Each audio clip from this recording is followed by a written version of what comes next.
ನಮಸ್ಕಾರ ರೀ ಎಲ್ಲರಿಗೂ. ನಾನಿವತ್ತು ಉತ್ತರ ಕರ್ನಾಟಕ ಸ್ಪೆಷಲ್ ಜವಾರಿ ಬದ್ನೆಕಾಯಿ ಹೋಳ್ಗಾಯಿ ಪಲ್ಯನ ಮಾಡಾಕತ್ತೇನೆ ರೀ. ಭಾಳ ಸಿಂಪಲ್ ಐತಿ ಇದನ್ನು ಮಾಡೋ ಪ್ರೊಸೆಸ್. ಫಸ್ಟ್ ಇದಕ್ಕೆ ಒಂದು ಖಾರನ ರೆಡಿ ಮಾಡ್ಕೋತೇನೆ ರೀ. ಇದಕ್ಕೆ ನಾವು ಹಸಿ ಖಾರ ಅಂತೇವಿ. ಹಸಿರು ಮೆಣಸಿನ್ಕಾಯಿ ಮತ್ತು ಬೆಳ್ಳುಳ್ಳಿ, ಸ್ವಲ್ಪ ಹಸಿ ಶುಂಠಿನ ಹಾಕ್ಕೊಂಡೇನಿ ರೀ.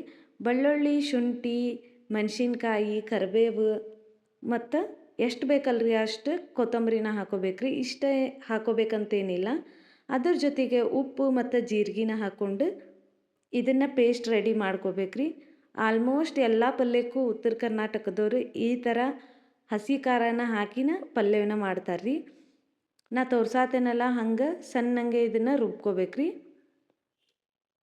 ಇದನ್ನು ಸೈಡಿಗೆ ಇಟ್ಕೊಂಡು ಈಗ ಶೇಂಗಾ ಹುರ್ಕೊಳಕತ್ತೇನೆ ರೀ. ನಾ ಫಸ್ಟ್ ಒಂದು 2-3 ಟೇಬಲ್ ಸ್ಪೂನ್ ಆಗುವಷ್ಟು ಶೇಂಗಾ ತೊಗೊಂಡೇನಿ ರೀ.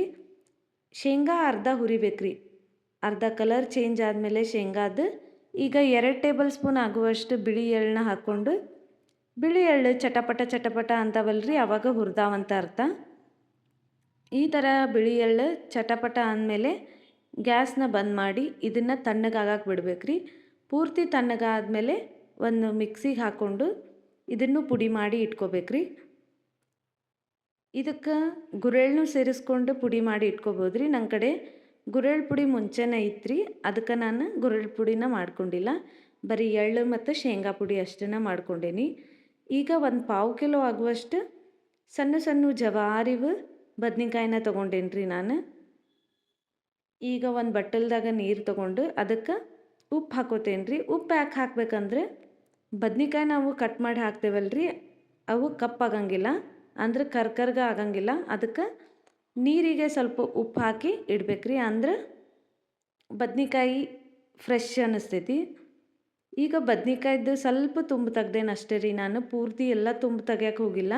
ಈ ಥರ ತುಂಬಿದ್ರೆ ಬದ್ನಿಕಾಯಿ ಪಲ್ಯ ರುಚಿ ಆಕೈತಂತ ಹೇಳಿ ನಮ್ಮಮ್ಮ ಹೇಳ್ತಿದ್ಲು.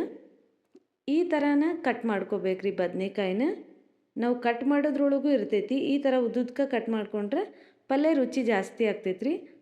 ಈಗ ಒಂದು ಬಾಳ್ಗಿಗೆ ಒಂದು 2-3 ಟೇಬಲ್ ಸ್ಪೂನ್ ಎಣ್ಣೆ ಹಾಕ್ಕೊಂಡು ಅದಕ್ಕೆ ಸಾಸಿವೆ, ಜೀರಿಗೆ, ಉದ್ದುದಾಗೆ ಕಟ್ ಮಾಡ್ಕೊಂಡಿದ್ದು ಉಳ್ಳಾಗಡ್ಡಿ ಅದನ್ನು ತೆಳ್ಳಗೆ ಕಟ್ ಮಾಡಿ ಹಾಕ್ಕೋಬೇಕ್ರಿ. ಆಮೇಲೆ ಕರಿಬೇವನ್ನ ಹಾಕ್ಕೊಂಡು ಇದನ್ನು ಚಂದಂಗೆ ಹುರ್ಕೋಬೇಕ್ರಿ. ಸ್ವಲ್ಪ ಉಳ್ಳಾಗಡ್ಡಿ ಸಾಫ್ಟ್ ಆಗಬೇಕ್ರಿ, ಅಲ್ಲಿ ಮಟ್ಟ ಚಂದಂಗೆ ಉಳ್ಳಾಗಡ್ಡಿನ ಬೇಯಿಸ್ಕೊಂಡು ಆಮೇಲೆ ಇದಕ್ಕೆ ನಾವು ಕಟ್ ಮಾಡಿ ಇಟ್ಕೊಂಡಿದ್ದು ಬದ್ನಿಕಾಯಿನ ಹಾಕ್ಕೊಳಕತ್ತೇನೆ ರೀ.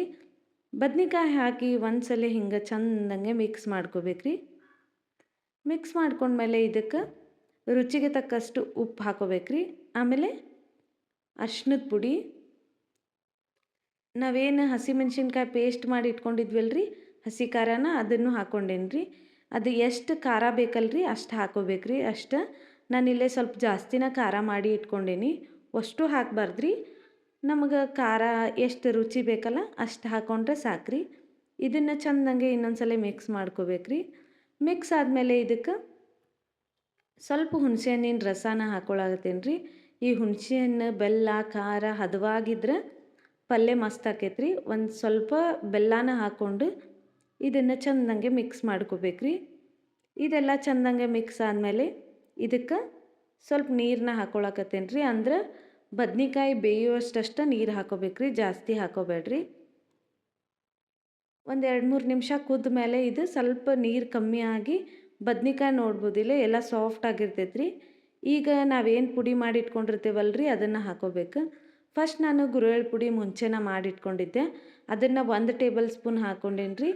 ಶೇಂಗಾದ ಪುಡಿನ 2 ಟೇಬಲ್ ಸ್ಪೂನ್ ಹಾಕ್ಕೊಂಡೀನಿ. ಹಾಕಿ ಇದನ್ನು ಚೆಂದಂಗೆ ಮಿಕ್ಸ್ ಮಾಡಬೇಕ್ರಿ. ಇದನ್ನು ನಾವು ಅಕ್ಕಿ ರೊಟ್ಟಿ, ಜೋಳದ ರೊಟ್ಟಿ, ರಾಗಿ ರೊಟ್ಟಿ, ಚಪಾತಿ, ಅನ್ನದ ಜೊತೆನೂ ಸೈಡ್ ಡಿಶ್ ಆಗಿನೂ ತಿನ್ಬೋದ್ರಿ. ಭಾರಿ ಮಸ್ತ್ ಅನ್ನಿಸ್ತೈತೆ ಪಲ್ಯ. ಲಾಸ್ಟ್ ಇದಕ್ಕೆ ಕೊತ್ತಂಬರಿನ ಹಾಕಿ ಚೆಂದಂಗೆ ಮಿಕ್ಸ್ ಮಾಡಿದರೆ ಹೋಳು ಬದ್ನಿಕಾಯಿ ಪಲ್ಯ ರೆಡಿ ಆಕೈತ್ರಿ. ಈ ಜವಾರಿ ಹೋಳು ಬದ್ನಿಕಾಯಿ ಪಲ್ಯ ನಿಮಗೇನಾರ ಇಷ್ಟ ಆಗಿತ್ತಂದ್ರೆ ಜೋಳದ ರೊಟ್ಟಿ, ಅಕ್ಕಿ ರೊಟ್ಟಿ, ರಾಗಿ ರೊಟ್ಟಿ, ಚಪಾತಿ, ವೈಟ್ ರೈಸ್ ಜೊತೆನೂ ಮಾಡ್ಕೊಂಡು ತಿನ್ನಿರಿ. ಭಾರಿ ಮಸ್ತ್ ಅನ್ನಿಸ್ತೈತಿ. ಒಂದ್ಸಲ ಯಾರ ಈ ರೆಸಿಪಿನ ಟ್ರೈ ಮಾಡಿರಿ, ನಿಮ್ಮ ಮನ್ಯಾಗ ಎಲ್ಲರೂ ಇಷ್ಟಪಟ್ಟು ತಿಂತಾರೆ. ಈ ಬದ್ನಿಕಾಯಿ ಪಲ್ಯ ಜೊತೆ ನಾನು ಹಕ್ಕರ್ಕಿ ಪಚಡಿನ ಮಾಡ್ಕೊಂಡಿದ್ದೆ ರೀ. ಅದು ರೆಸಿಪಿ ಬೇಕಂದ್ರೆ ಕಮೆಂಟ್ ಮಾಡಿ ತಿಳಿಸ್ರಿ. ನಾನು ಅದನ್ನು ಇನ್ನೊಂದು ಸಲ ವೀಡಿಯೋ ಮಾಡಿ ಅಪ್ಲೋಡ್ ಮಾಡ್ತೀನಿ. ವಿಡಿಯೋ ಇಷ್ಟ ಆದ್ರೆ ಕಮೆಂಟ್, ಶೇರ್ ಮತ್ತು ಸಬ್ಸ್ಕ್ರೈಬ್ ಮಾಡೋದನ್ನು ಮರಿಬೇಡ್ರಿ. ವಿಡಿಯೋ ನೋಡಿದ್ದಕ್ಕೆ ಎಲ್ಲರಿಗೂ ಧನ್ಯವಾದಗಳು.